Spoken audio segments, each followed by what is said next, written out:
Assalamualaikum warahmatullahi wabarakatuh. Salam sehat untuk kita semua. Semoga kita semua senantiasa diberikan nikmat sehat walafiat ya. Amin ya robbal alamin.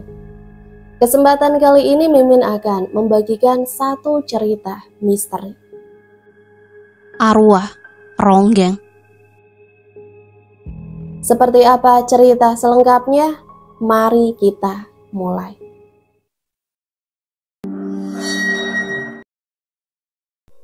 Namaku Dwi.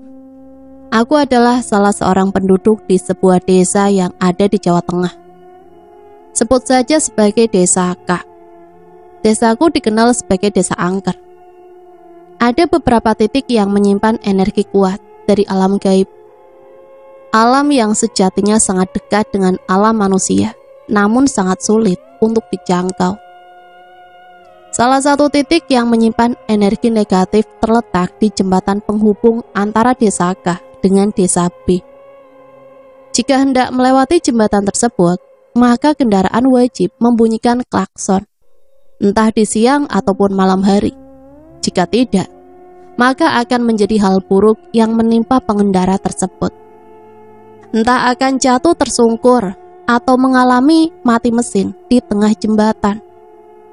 Ketika malam hari dianjurkan untuk melewati jembatan di bawah jam 11 malam.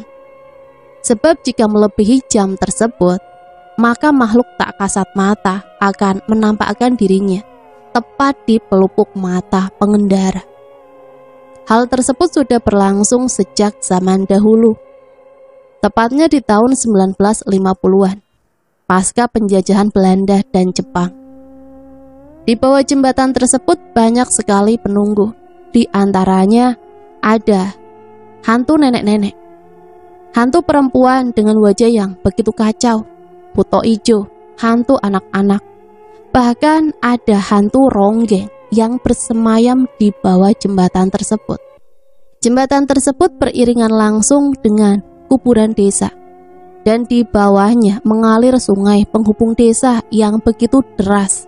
Sungai tersebut sama angkernya dengan jembatan desa. Pada kisah kali ini, aku ingin menceritakan tentang sosok ronggeng, sosok hantu ronggeng yang bersemayam sangat lama di jembatan tersebut. Konon katanya, sang ronggeng semasa hidupnya menjadi tumbal dari dalang yang mengiringi pentasnya. Dalang tersebut tidak lain dan tidak bukan merupakan ayah kandung yang sudah menjadikan putrinya sebagai tumbal atas kebusukan hatinya.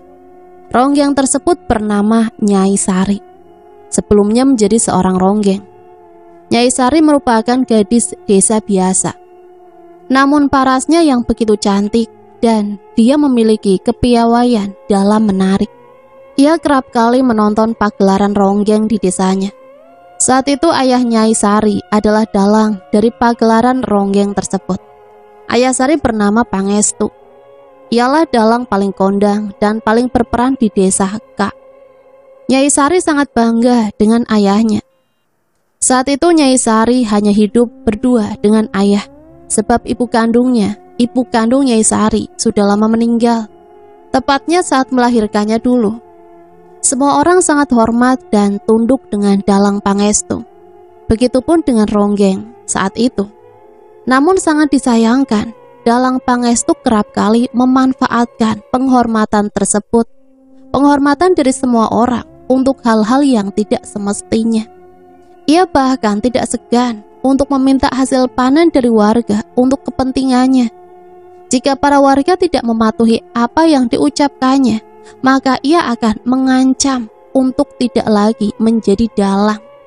Sedangkan di desanya, ia merupakan satu-satunya dalang yang mampu memimpin pagelaran ronggeng dengan baik. Di sisi lain, jika di desa K tidak diselenggarakan pagelaran ronggeng, maka desa K akan mengalami musibah ataupun malapetaka secara berkepanjangan. Dimulai dari gagalnya panen para warga, banyaknya kasus kematian, kemunculan wabah penyakit dan malapetaka lainnya. Desa K dan ronggeng seakan memiliki ikatan yang begitu erat dan tidak bisa lagi terbantahkan. Atas dasar itulah, para warga tidak bisa menolak perintah dari Dalang Pangestu. Meskipun para warga kerap kali mengeluhkan sikap Dalang Pangestu yang terkadang kelewatan batas. Pagelaran ronggeng diselenggarakan tiap malam Jumat. Tujuannya bukanlah hanya sekedar pertunjukan biasa, melainkan ditujukan sebagai bentuk pemujaan dari leluhur atau nenek moyang di desa K. Ronggeng akan menari tepat di jam 9 malam. Tidak boleh lebih ataupun kurang, meskipun hanya 1 menit.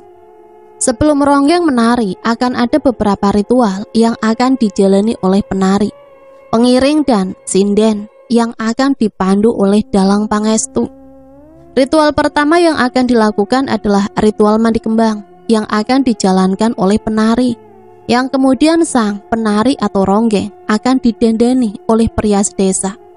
Setelahnya dilanjutkan dengan pembakaran dupa dan peletakan sesajen oleh sinden dan pengiring alunan musik Jawa. Dupa dan sesajen itu diletakkan tepat di hadapan sang ronggeng. Lalu dalang membacakan doa keselamatan dalam bahasa Jawa. Ritual tersebut tidak boleh disaksikan oleh halayak ramai. Ritual tersebut dilaksanakan secara tertutup di tempat tertentu selama kurang lebih 2 jam. Setelah semua ritual selesai dilaksanakan, maka pagelaran ronggeng pun dapat dimulai sesegera mungkin. Nyai Sari seringkali turut serta mendampingi ayahnya, yaitu Dalang Pangestu. Meskipun kepribadian Dalang Pangestu sangat buruk, yaitu kerap kali merampas hak para warga, namun ia adalah ayah yang sangat bertanggung jawab.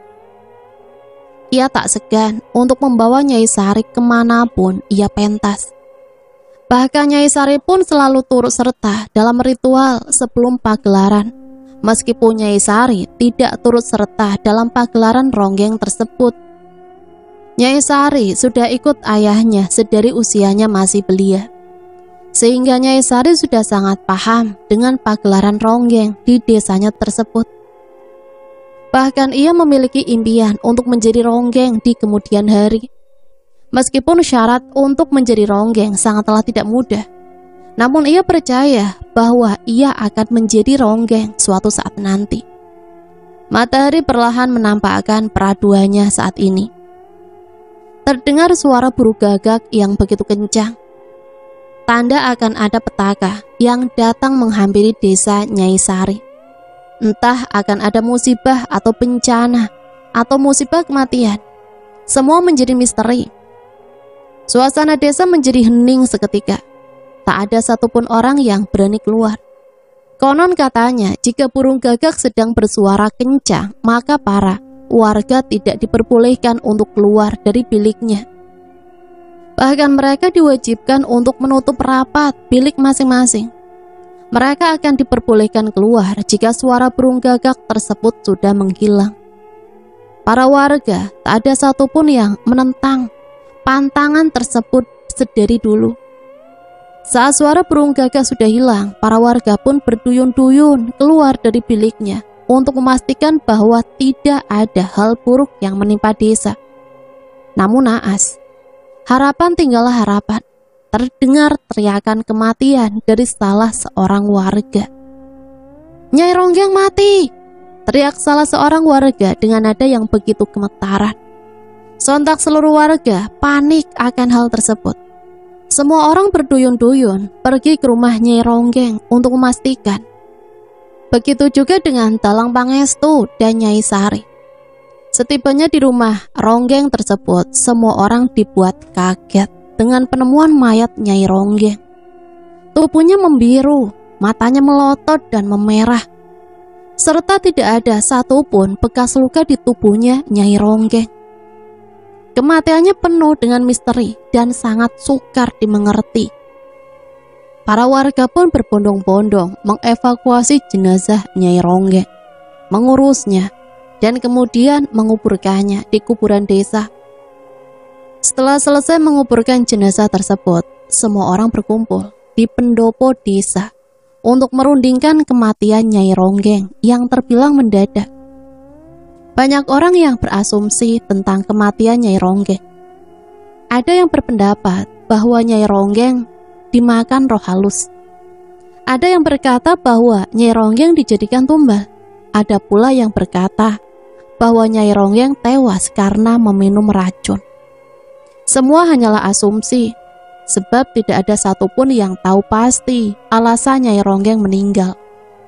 Selain berbincang perihal penyebab kematian Nyai Ronggeng, warga desa pun mendiskusikan perihal kelanjutan pagelaran Ronggeng yang menjadi sebuah keharusan di desa K. Tidak ada pilihan lain selain mencari kandidat Ronggeng baru untuk bisa menggantikan Nyai Ronggeng yang meninggal dunia. Tradisi tetaplah tradisi, dan ia harus tetap lestari agar tidak ada malapetaka yang menghampiri. Semua warga meminta pendapat dari Dalang Pangestu dan mendesaknya untuk segera mencari pengganti Nyai Ronggeng. Hanya ada sisa waktu hari untuk memutuskan semuanya, sebab malam pagelaran Ronggeng akan segera tiba. Bagaimana kalau Sari yang menjadi ronggengnya? Celetuk salah seorang warga. Wah, betul juga itu. Bagaimana kalau Sari? Ucap warga yang lain. Nyai Sari pun kaget saat mendengar usulan warga yang menyebut nama dirinya. Ia merasa bahwa dirinya belum pantas menjadi ronggeng. Usianya masih sangat muda kala itu, yaitu 17 tahun. Dan kemampuannya dalam menari ronggeng belum sesempurna ronggeng yang sebelumnya. Ia takut mengecewakan para warga jika ia yang menjadi ronggeng. Dalang Pangestu juga kaget saat mendengar usulan tersebut. Namun setelah menelisik lebih jauh, anak gadisnya itu memang layak menjadi sosok ronggeng. Selain parasnya yang menawan, Nyai Sari juga mempunyai kemampuan dalam menari. Dan hal tersebut sudah terlihat sedari usianya 5 tahun. Di sisi lain, Dalang Pangestu takut jika anak semata wayangnya yang menjadi seorang ronggeng. Selain ia akan melewati banyak ritual sebelum sah menjadi ronggeng, ia juga akan mengalami hal-hal mistis yang seketika saja bisa saja terjadi. Seperti kematian Nyai Ronggeng sebelumnya yang tidak mengisyaratkan apa-apa apapun. Namun tidak ada pilihan lain jika hari itu juga tidak ada sosok ronggeng pengganti. Maka malam petaka akan segera menghampiri kehidupan desa K tersebut. Bagaimana, Sari? Apakah kamu setuju jika dirimu menjadi ronggeng? Ucap Dalang Pangestu. Tapi ayah, Sari takut jika harus menjadi ronggeng. Sari khawatir akan menimbulkan masalah di desa ini. Terlebih, Sari belum memiliki pengalaman apapun di dunia ronggeng. Bahkan menari di hadapan orang banyak pun Sari belum pernah. Sari khawatir akan mengecewakan ayah dan para warga. Ucap Nyai Sari. Jika kamu tidak menjadi ronggeng, lalu siapa lagi, Sari? Di desa ini hanya kamu yang memiliki kepandaian dalam menari. Selain itu, kamu kan selama ini sudah ikut ayahmu setiap kali pentas. Jadi saya yakin kamu akan dengan mudah untuk beradaptasi. Ucap salah seorang warga. Tapi Pak, ucap Nyai Sari, dicoba dululah nak. Ayah akan berada di belakangmu kapanpun kamu membutuhkan ayah. Sari harus percaya itu. Anak ayah hebat kok. Ucap Dalang Pangestu. Dengan perasaan berat hati, Nyai Sari pun kemudian terbujuk kerayuan semua orang. Dan ia pun menerima usulan semua warga yang ingin menjadikan dirinya sebagai seorang ronggeng. Sebelum Nyai Sari melakukan pagelaran ronggeng pada esok harinya, Dalang Pangestu terlebih dahulu melakukan ritual pada diri Sari. Sari hanya mengikuti arahan dari Dalang Pangestu. Sari berharap tidak akan ada kendala lagi atau kendala kejadian janggal yang menimpa penduduk desa dengan bergabungnya dia dalam pagelaran ronggeng sebagai penerus Nyai Ronggeng yang sudah meninggal beberapa hari lalu.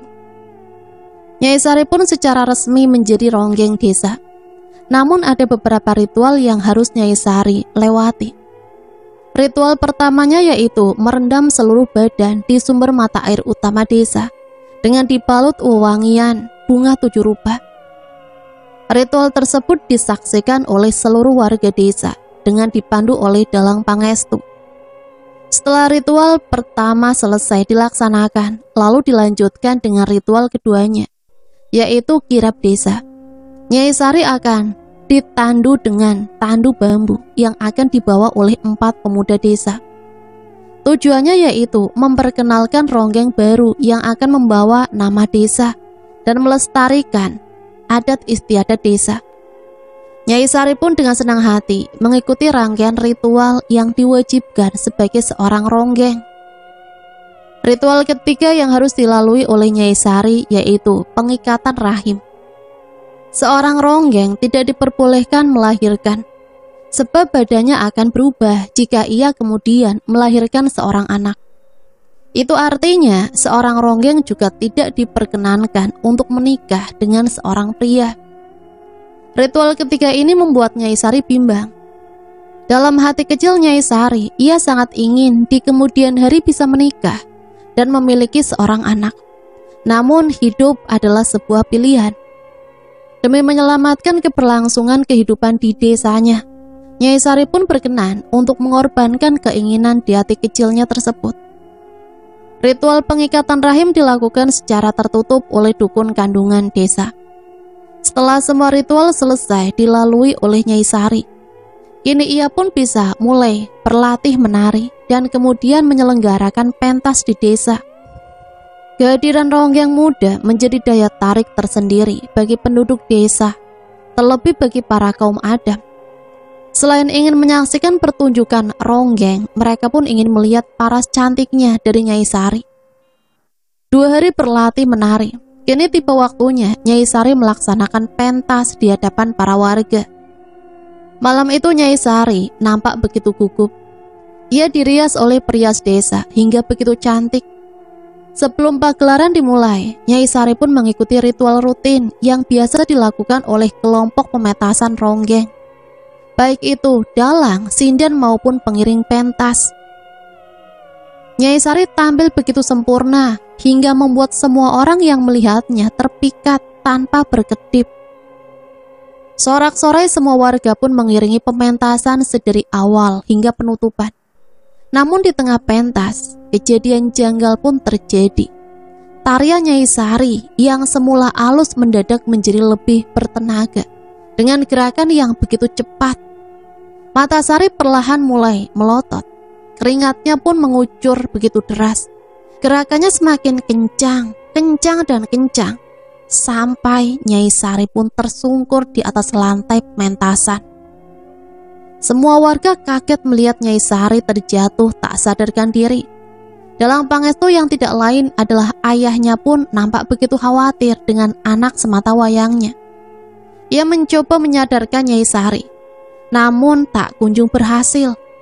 Perlahan-lahan Nyai Sari pun mulai membuka matanya sedikit demi sedikit, tersenyum lebar dan kemudian tertawa terbahak-bahak. Semua orang kebingungan dengan apa yang dilakukan Nyai Sari. Kalian semua menjauh dahulu, jaga jarak.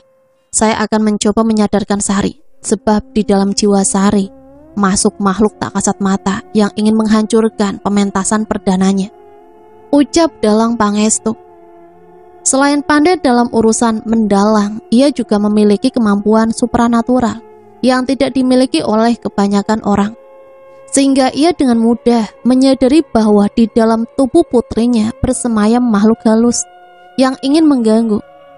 Seluruh warga pun mengangguk dan mengerti apa yang diucapkan oleh Dalang Pangestu. Sinden dan pengirim pementasan juga turun menjaga jarak dari Nyai Sari. Siapa kamu? Ucap Dalang Pangestu kepada Nyai Sari. Nyai Sari tertawa kecil menggoda Dalang Pangestu. Mengapa kamu mengganggu pementasan kami? Tanya Dalang Pangestu. Kamu sudah membunuh saya, ucap Nyai Sari yang sedang kerasukan dengan dada marah. Nyai Sinta, tanya Dalang Pangestu. Nyai Sinta merupakan sosok ronggeng sebelum Nyai Sari yang meninggal mendadak tanpa diketahui penyebab pastinya. Mengapa? Ucap Nyai Sari. Dalang Pangestu pun mencoba membungkam mulut Nyai Sari yang sedari tadi dirasuki oleh arwah Nyai Sinta. Dalang Pangestu langsung membaca mantra untuk mengusir arwah yang masuk ke tubuh Nyai Sari. Dalam waktu yang tak begitu lama, Dalang Pangestu pun berhasil mengusir arwah tersebut dan kembali menyadarkan Nyai Sari. Tidak ada yang mengetahui kata yang diucapkan Nyai Sari saat kerasukan tadi. Sebab semua warga menjaga jarak yang cukup jauh dari Dalang Pangestu dan Nyai Sari. Dalang Pangestu nampak begitu gugup. Ia pun memutuskan untuk menyudahi pementasan malam itu. Kejadian malam itu menjadi sedikit trauma untuk Nyai Sari. Ia memang tidak sadar jika ia pingsan dan kemudian dia dirasuki oleh arwah Nyai Sinta. Namun hati kecilnya mengatakan bahwa ada sesuatu hal yang tidak benar dan harus segera diluruskan. Namun Nyai Sari tidak mengerti, tidak mengetahui hal yang dimaksud dalam pikirannya itu apa. Ia pun lebih banyak terduduk merenung setelah malam pementasan tadi. Dalang Pangestu pun menghampiri Nyai Sari yang saat itu sedang melamun di halaman rumah. "Kenapa, Tondo?" "Tidak apa-apa, Ayah. Tapi mata kamu itu tidak bisa berbohong, Londo. Cerita saja sama Ayah." "Semalam arwahnya Nyai Sinta masuk ke tubuh kan, Ayah?" "Iya betul, tapi Ayah berhasil mengeluarkan dia dari tubuhmu." "Mengapa arwah Nyai Sinta gentayangan, Ayah?" "Mungkin Nyai Sinta ingin menyapa kamu, Nduk. Terlebih lagi kan kamu yang menggantikan Nyai Sinta sebagai penari ronggeng di sini." "Apakah hanya itu ya?" "Iya, sudah, kamu jangan terlalu memikirkan hal itu. Kamu fokus saja menari," ucap Dalang Pangestu. Nyai Sari pun mengangguk tanda setuju dengan apa yang dikatakan ayahnya. Meskipun dalam hati kecilnya masih menyimpan ribuan pertanyaan yang ingin dilontarkan, namun Nyai Sari mencoba menahannya untuk kemudian mencari kebenarannya sendiri. Pagi pun berganti siang, dan kini siang berganti malam. Suasana desa sangat sepi. Tak ada satu orang pun yang keluar bilik ketika malam hari. Penerangan pun hanya berasal dari damar di tiap halaman rumah. Jika tidak ada pagelaran ronggeng, suasana desa memang sangat sepi. Semua orang lebih memilih untuk beristirahat di dalam rumah untuk sekedar melepas lelah, dibandingkan harus keluar rumah untuk hal yang tidak begitu penting. Selain itu, dengan tetap menetap di rumah saat malam hari, hubungan keluarga pun akan terjalin dengan erat. Itulah yang dilakukan oleh penduduk desa. Malam pun semakin larut, Nyai Sari pun beranjak ke tempat tidur untuk tidur dan melepaskan penat. Setelah beberapa waktu, Nyai Sari pun bermimpi hal yang tidak mengenakan. Ia berjumpa Nyai Sinta dalam mimpinya. "Sari, tolong aku," ucap Nyai Sinta merintih kesakitan. "Nyai Sinta, kenapa? Siapa yang sudah menyakitimu?" "Tolong tuntaskan dendamku, Sari. Aku tidak ingin terbunuh sia-sia." "Terbunuh sia-sia? Siapa yang sudah membunuhmu?" "Ayahmu, Sari." "Tidak mungkin, ayahku sangat baik, Nyai." "Tapi itu kenyataannya." Apa yang bisa Nyai tunjukkan untuk membuktikan bahwa ayah saya bersalah?" "Setelah ritualmu yang terakhir, kamu akan mengetahui semuanya." "Bukannya semua ritual sudah aku selesaikan, Nyai?" "Masih ada satu ritual lagi, dan itu sangatlah tidak mudah. Aku berharap kamu mampu untuk bertahan." Saat Nyai Sari ingin menanyakan lebih mendetail tentang semua hal, arwah Nyai Sinta yang masuk ke mimpinya Nyai Sari pun perlahan-lahan hilang. Nyai Sari pun terbangun dari mimpinya. Nyai Sari nampaknya kebingungan dengan apa yang menimpa dirinya. Mimpi tentang Nyai Sinta, kedatangan arwah Nyai Sinta dalam pementasan, dan semua hal yang memiliki ikatan erat dengan pementasan ronggeng. Nyai Sari pun memutuskan untuk mencari tahu kebenaran tentang kematian Nyai Sinta dan tentang ronggeng di desa. Nyai Sari ingin Nyai Sinta bisa damai di surganya tanpa harus memikirkan banyak hal. Setelah dipikirkan lebih matang, kematian Nyai Sinta secara mendadak memang tidaklah wajar.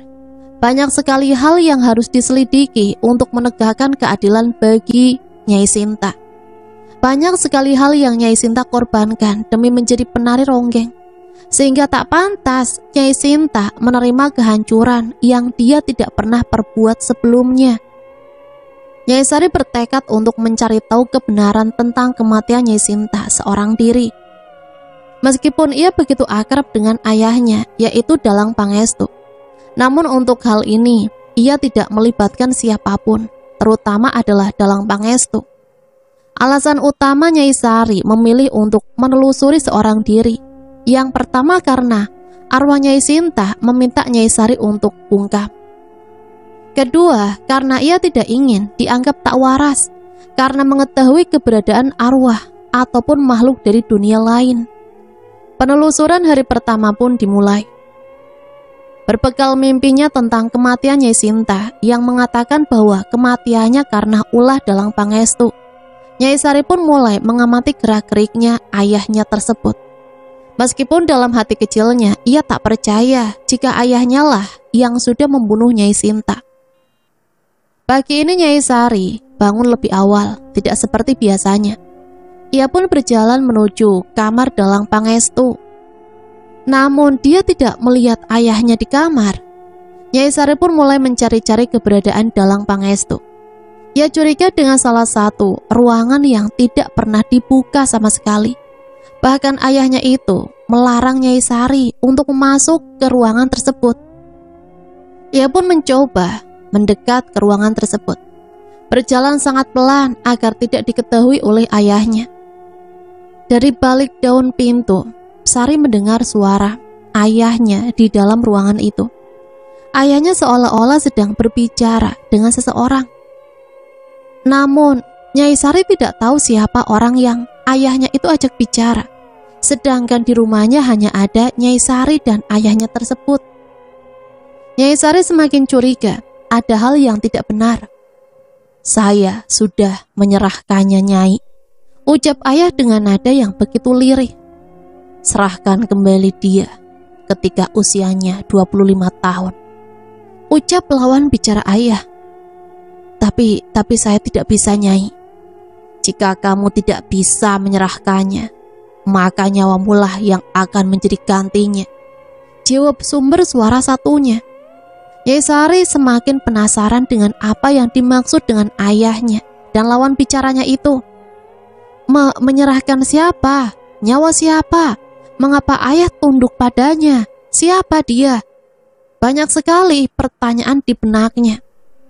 Nyai Sari pun mencoba lebih keras lagi untuk bisa melihat seisi ruangan tersebut. Ia mencari celah-celah untuk mengintip. Ia pun melihat sebuah lubang kecil dekat jendela.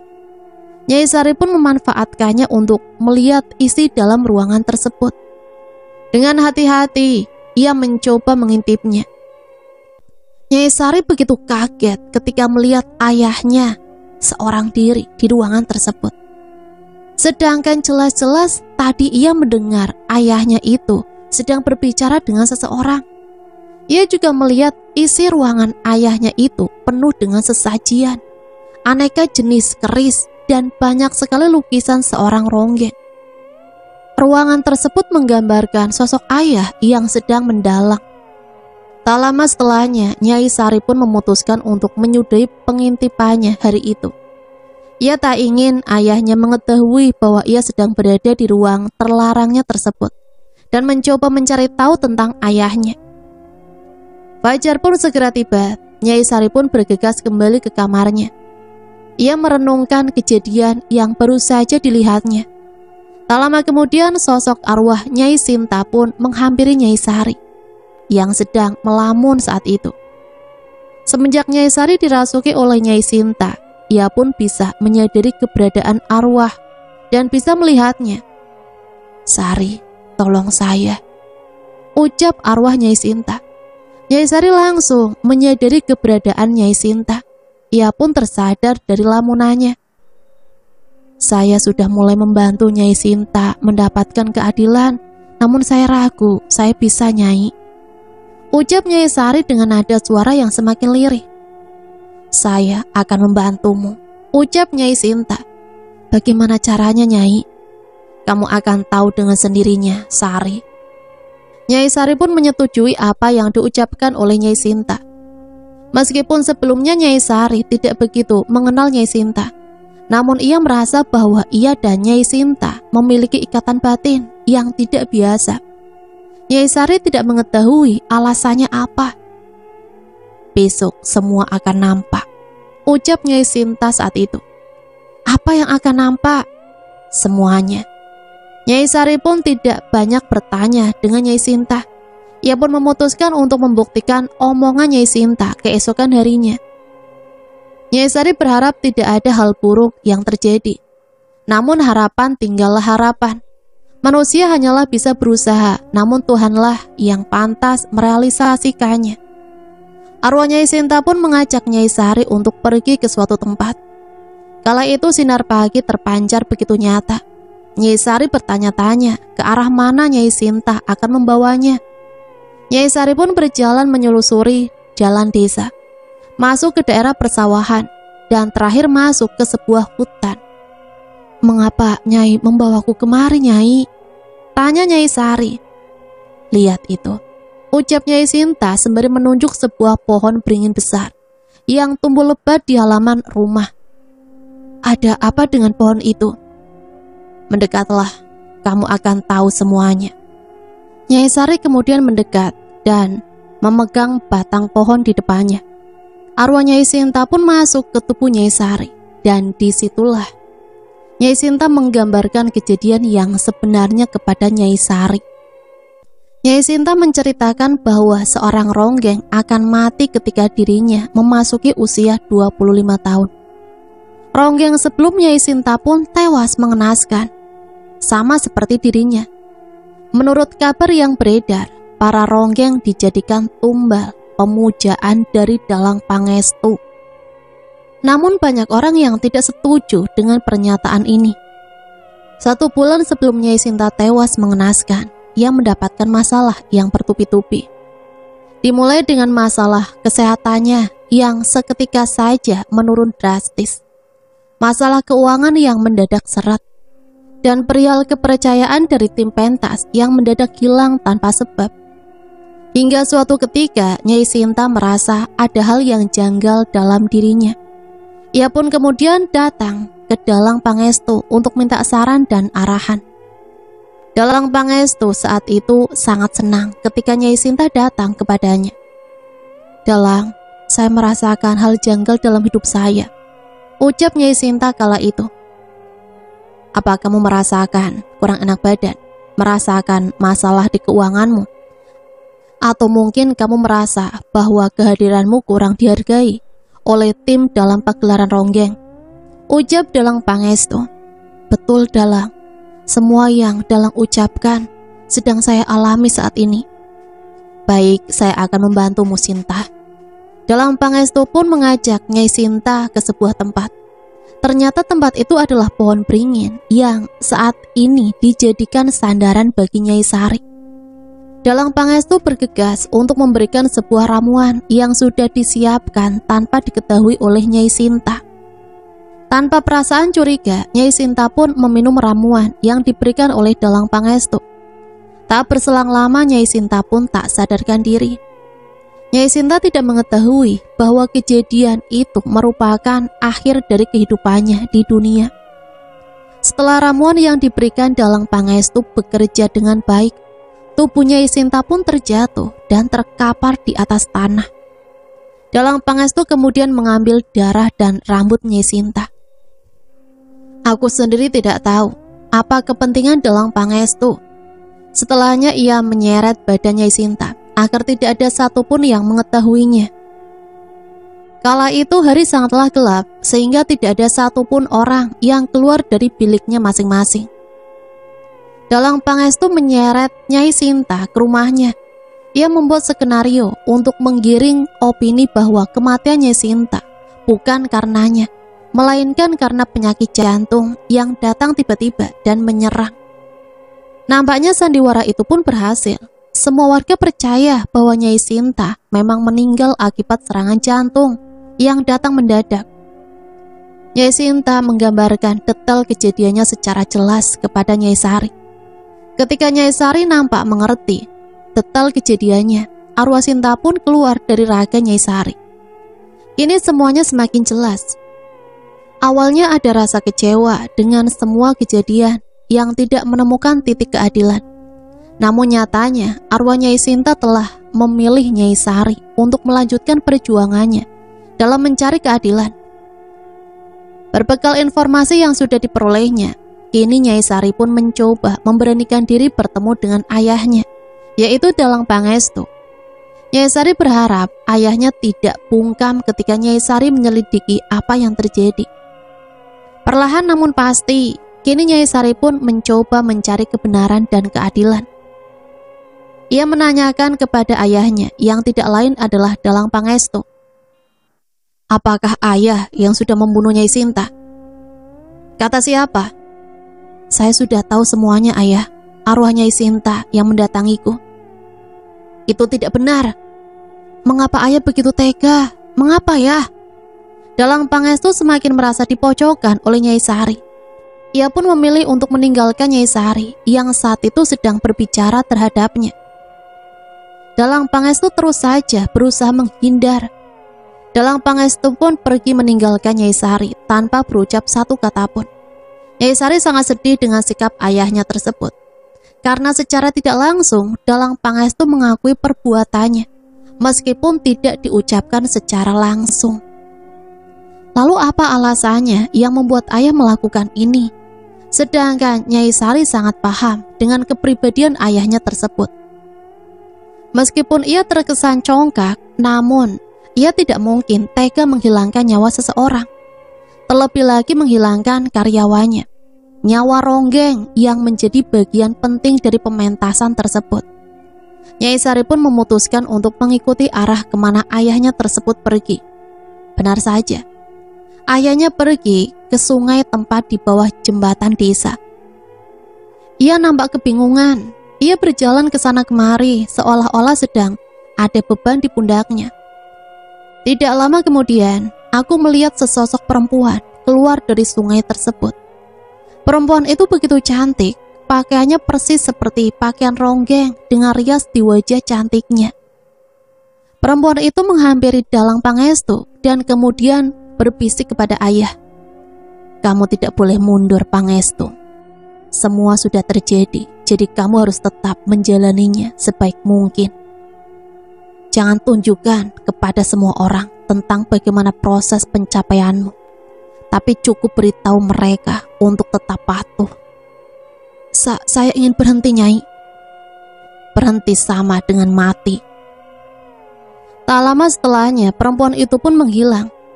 Aku pun menyadari bahwa perempuan itu bukanlah manusia, melainkan sosok arwah Ronggeng. Tak jauh berbeda dengan arwah Nyai Sinta. Aku pun berpikir keras untuk memaknai perkataan arwah tersebut dan apa hubungannya dengan Dalang Pangestu. Apakah Dalang Pangestu melakukan perjanjian terlarang dengan arwah tersebut? Atau mungkinkah hal buruk lain? Nyai Sari semakin tidak paham dengan kerumitan yang terjadi secara mendadak di hidupnya. Nyai Sari pun bergegas pulang sebelum diketahui oleh ayahnya. Nyai Sari berharap bisa memperoleh bukti lain. Sepulangnya Nyai Sari di rumahnya, ia kembali dikagetkan oleh sosok nenek tua yang datang ke rumahnya tanpa permisi. Maaf, nenek siapa ya? Saya akan memberitahukanmu kebenarannya. Kebenaran tentang apa, Nek?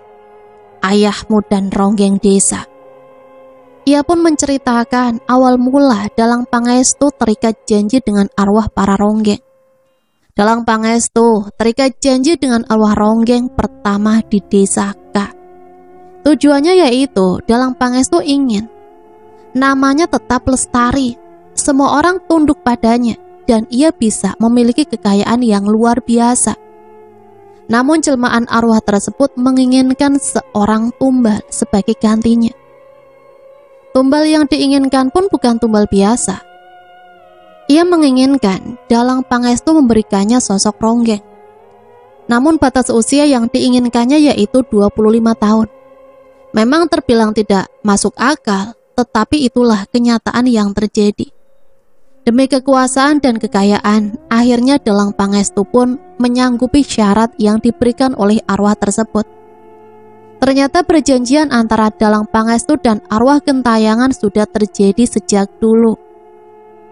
Sejauh ini sudah ada 2 ronggeng yang menjadi korban Dalang Pangestu. Nyai Sari tidak habis pikir dengan jalan pikir ayahnya tersebut. Demi mendapatkan kepuasan singkat, ia menjadi pemuja arwah dan tidak menjadi dirinya sendiri selama ini. Nyai Sari ingin sekali menyadarkan ayahnya tersebut, namun semuanya sudah terlambat. Nyai Sari teringat betul kalimat arwah ronggeng di tepi sungai. Jika ayahnya tersebut memilih untuk mundur, maka ayahnya lah akan mati. Di sisi lain, Nyai Sari tidak ingin ada korban selanjutnya. Namun di sisi lain, jika semuanya disudahi, maka ayahnya lah yang akan menanggung semua akibatnya. Seakan diambang kebuntuan, Nyai Sari tidak bisa memikirkan solusi terbaik atas persoalan ini. Ia pun berpikir bahwa tidak akan ada solusi terbaik selain mengikuti garis takdirnya. Namun Nyai Sari bertekad untuk membicarakannya dengan ayah secara baik-baik.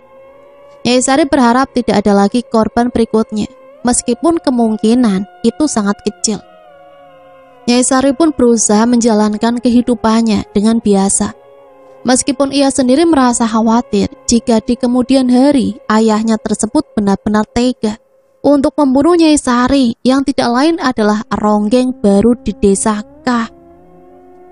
Malam ini adalah malam bulan purnama. Sebagai seorang ronggeng, banyak sekali ritual yang harus Nyai Sari ikuti untuk tetap mempertahankan kecantikannya. Nyai Sari harus berendam di sumber air desa seorang diri.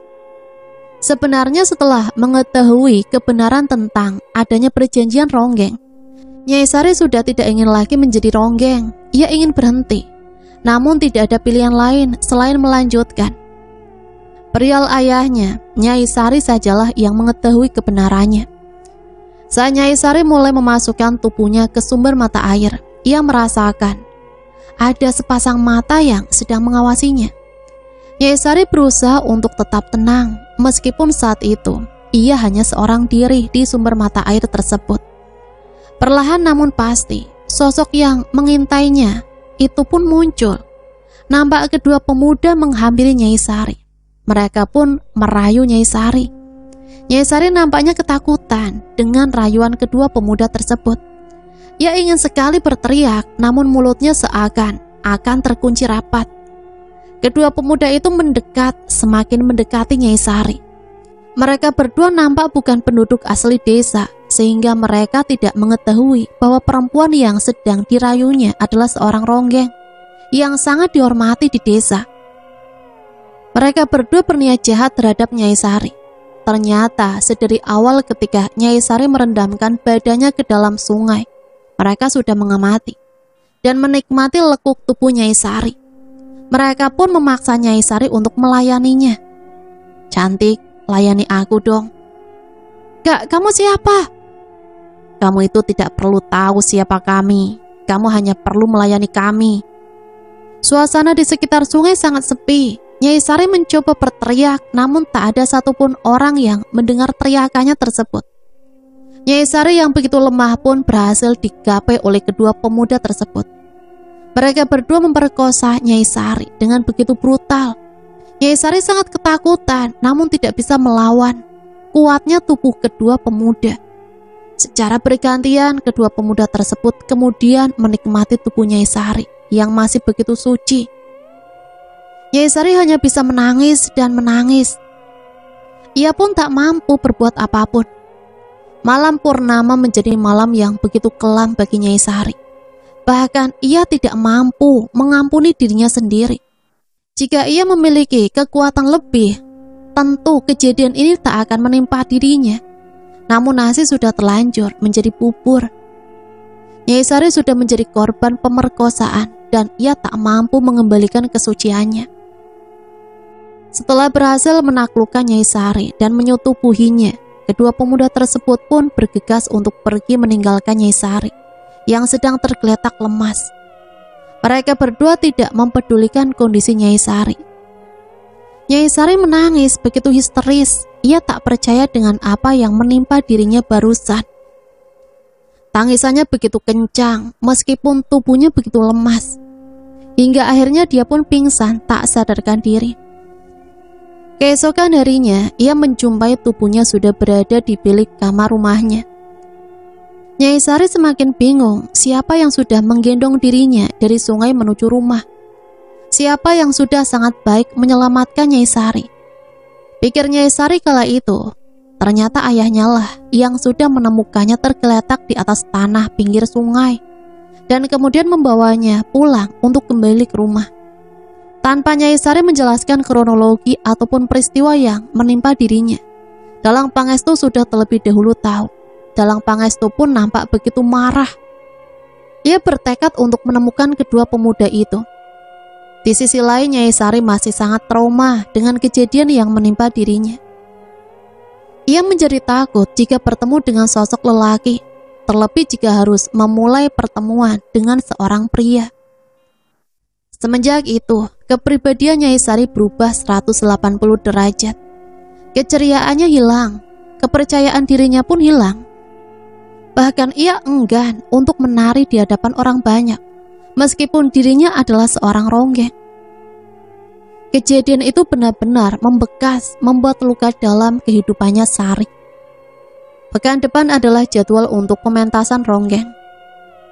Sementara Sari belum kunjung sembuh dari rasa trauma diperkosa. Meskipun ia tidak akan mungkin hamil, sebab rahimnya sudah lebih dulu diikat saat proses menjadi ronggeng. Namun tetap saja kesuciannya sudah direnggut oleh pria-pria tidak bertanggung jawab. Dalang Pangestu yang mengetahuinya sangat marah dan murka. Ia pun mengutuk kedua pemuda dan bertekad untuk mencari keberadaan kedua pemuda tersebut. Untuk memperhitungkan rasa trauma yang diberikan kepada putri semata wayangnya. Saat Nyai Sari melamunkan nasib buruknya, tiba-tiba saja arwah Nyai Sinta merasuki tubuh Nyai Sari dan membisikkan sesuatu yang sangat penting. Ketika arwah Nyai Sinta masuk ke dalam raga Nyai Sari, ia membuka semua kebenaran yang terjadi terhadapnya, sekaligus memberikan sebuah petuah penting yang harus dijalani oleh Nyai Sari, agar ia dapat menyelamatkan dirinya dari hal buruk yang lambat laun akan datang menghampirinya. Tolong ceritakan tentang kematianku kepada seluruh warga. Aku dijadikan tumbal oleh ayahmu Sari, bisik Nyai Sari sesaat sebelum masuk ke raga Nyai Sari. Nyai Sari yang sedang dirasuki oleh arwah Nyai Sinta pun bergegas keluar dari biliknya. Ia pun berlari layaknya orang yang sedang kesetanan. Ia pun menghampiri pendopo desa dan membunyikan kentongan yang tergantung rapi di pendopo tersebut untuk memanggil semua warga agar mereka segera berkumpul ke arahnya. Suara kentongan pun berbunyi begitu nyaring hingga membuat semua warga mendekat ke area Nyai Sari. Semua kesibukan dihentikan, sebab tidak biasanya ada seseorang yang membunyikan kentongan terlebih lagi. Yang membunyikannya adalah seorang ronggeng yang sangat dihormati di desa tersebut. "Ada apa Nyai Sari memanggil kami semua kemari?" ucap salah seorang warga. "Betul Nyai, apakah ada hal yang mendesak?" tanya seorang warga lain. Di sisi lain, Dalang Pangestu pun mendengar suara kentongan yang dipukul oleh anaknya tersebut. "Saya, Nyai Sinta," ucap Nyai Sari yang saat itu sedang dirasuki arwah Nyai Sinta. Semua orang terkaget mendengar perkataan tersebut. Pasalnya Nyai Sinta sudah tewas beberapa minggu yang lalu. Ia tewas mengenaskan tanpa adanya alasan yang jelas pula. "Saya mati karena ulah seseorang yang paling kalian hormati." Mengapa kamu datang Nyai? Sedangkan ragamu sudah kami kuburkan beberapa minggu lalu di liang lahat, ujar salah seorang warga. "Saya datang untuk membuka tabir kebenaran. Kebenaran tentang kematianku yang disengaja." "Kematian yang disengaja? Maksudnya apa Nyai? Tidak mungkin kan ada orang yang tega melukai, bahkan membunuhmu. Kamu sangat kami hormati. Nyai adalah bagian dari adat yang tidak mungkin bisa kami hindari. ucap salah seorang warga. Nyai Sari pun menunjuk keberadaan Dalang Pangestu tanpa ragu. Semua orang mengikuti tangan Nyai Sari dan mengetahui sosok yang ditunjuknya dengan begitu tegas dan penuh dengan amarah. Dia menjadikanku tumbalnya, ucap Nyai Sari yang masih dirasuki arwah Nyai Sinta. Dia membuat kesepakatan dengan bangsa jin dan menjadikan semua ronggeng di desa sebagai tumbalnya saat usianya menginjak 25 tahun. Apakah ini wajar? Bukan hanya itu, hormatnya kalian terhadapnya adalah ilusi yang diperolehnya atas hasil kesepakatannya bersama bangsa jin. Selain itu, apa kalian ingat ketika anak gadisnya Sari akan dijadikan seorang ronggeng? Ia menolaknya di awal karena ia tidak ingin anaknya pun menjadikan tumbal atas keburukan ayahnya sendiri, ucap arwah Nyai Sinta. Dalang Pangestu yang mendengar semua perkataan arwah Nyai Sinta begitu kaget. Ia pun mencoba menyangkalnya. Jangan kalian dengarkan arwah Jalang ini. Ia berkata demikian karena ia mati sia-sia tanpa membawa apapun, bahkan segenggam harta pun tidak.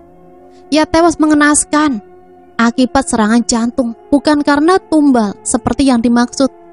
Lagi pula untuk apa saya menjadikannya tumbal? Ucap Dalang Pangestu mencoba menyangkal. Para warga pun dibuat bingung menentukan perkataan siapa yang benar, arwah Nyai Sinta ataukah Dalang Pangestu yang teramat dihormati di desa.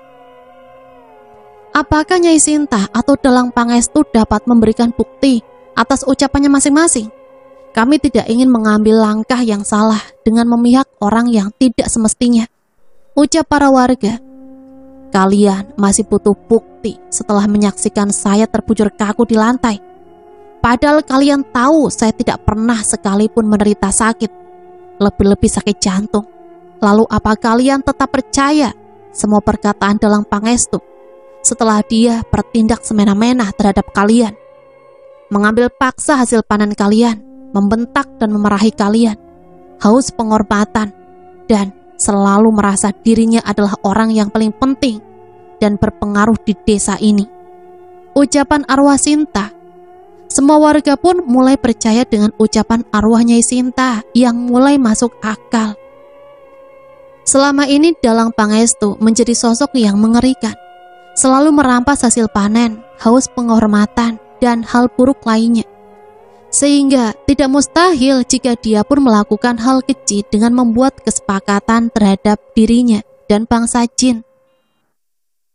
Namun mengapa ia malah mengorbankan ronggeng, alih-alih mengorbankan orang lain, sedangkan ronggeng memiliki peranan penting dalam perkembangan adat desa.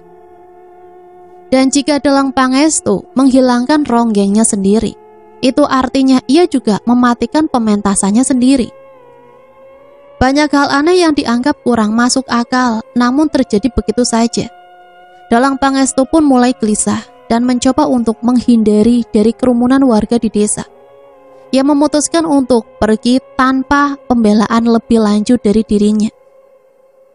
Melihat gerak-gerik Dalang Pangestu yang memilih pergi meninggalkan para warga di pendopo, mereka semakin yakin bahwa Dalang Pangestu benar-benar bersalah. Ia sudah melakukan perjanjian dengan bangsa jin dan menjadikan para ronggeng sebagai tumbal dari keburukannya tersebut. Alih-alih pergi untuk menghindari amukan warga, Dalang Pangestu malah kembali ke rumahnya dan masuk ke bilik kosong yang biasa dijadikan tempat ritual persembahan tersebut untuk meminta pertolongan dari bangsa jin yang menjelma sebagai ronggeng pertama di desa tersebut. Nyai, tolong saya tidak ingin mati karena diamuk oleh warga, Nyai. Pergilah kamu ke sumber air desa dan bersemedilah. Niscaya semua warga tidak akan menemukan keberadaanmu, ucap jelmaan jin yang menghuni ruang kosong tersebut. Lalu bagaimana dengan anak saya, Sari, Nyai? Ia akan menjadi tumbal terakhirmu jika kamu benar-benar ingin nyawamu selamat. Bagaimana caranya, Nyai? Larungkan ia di sumber air desa, tepat di bawah jembatan dalam keadaan hidup. ia akan mati bersama dengan derasnya aliran sungai, dan aku akan mendekapnya dengan erat. Jika kamu melakukannya dengan baik, maka semua warga akan lupa semua perkataan yang didengarnya saat ini, dan mereka akan selalu memberikan hormat dan tunduk terhadapmu. Di sisi lain, setelah mengumumkan kebenaran tentang kematiannya, Nyai Sinta keluar dari raga Nyai Sari. Nyai Sari pun pingsan setelahnya. Seluruh warga membawa Nyai Sari untuk kembali ke rumahnya. Beberapa warga perempuan bergantian untuk menyadarkan Nyai Sari. Tak lama kemudian Nyai Sari pun tersadar. Warga yang berjaga pun senang dengan tersadarnya Nyai Sari. Alih-alih berterima kasih, Nyai Sari malah mencari ayahnya. Ayah saya kemana? Ayah kamu pergi setelah arwah Nyai Sinta menceritakan kebenaran tentang kematiannya. Saya tidak menyangka dalang yang begitu kami hormati nyatanya begitu tega menjadikan para ronggeng sebagai tumbalnya, karena ingin mendapatkan kekuasaan, penghormatan, dan kekayaan dari perjanjiannya bersama bangsa jin yang sudah berlangsung begitu lama. Ujar salah seorang warga. Maafkan ayah saya tahu perbuatannya tidak dibenarkan manusia. Ayah yang sangat baik bagi saya. Saat saya mengalami syok yang begitu berat dan psikis yang terganggu akibat diperlakukan tidak manusiawi oleh dua pemuda kemarin, ayah membawaku kembali ke rumah. Memang betul, Dalang Pangestu memang sangat peduli terhadapmu, tapi tidak dengan ronggeng-ronggeng lain, Duk. Buktinya ia begitu tega menjadikan para ronggeng sebagai tumbalnya. Mungkin hanya kamu yang nantinya tidak akan dijadikan tumbal oleh Dalang Pangestu, sebab ia begitu menyayangimu, Duk, ujar salah seorang warga. Setelah berbincang sebentar dengan Nyai Sari, para warga pun pamit untuk kembali pulang ke rumah masing-masing, guna melanjutkan kesibukan mereka. Kini hanya Nyai Sari, hanya seorang diri di rumah. Tak lama kemudian Dalang Pangestu pun kembali ke rumahnya. Ia langsung mencari keberadaan Nyai Sari. Sari, kamu di mana? Sari di kamar, ayah. Jawab Nyai Sari dengan nada yang begitu lirih. Apakah kamu baik-baik saja? Kamu percaya dengan perkataan ayah bukan? Ayah tidak menjadikan para ronggeng tersebut sebagai tumbal. Ayah hanya mengikuti perintah dari Nyai. Tidak ada hal lain, ucap ayah dengan nada yang gemetar. Sari paham, ayah. Sedari awal Sari tahu kalau ayah melakukan perjanjian dengan mereka.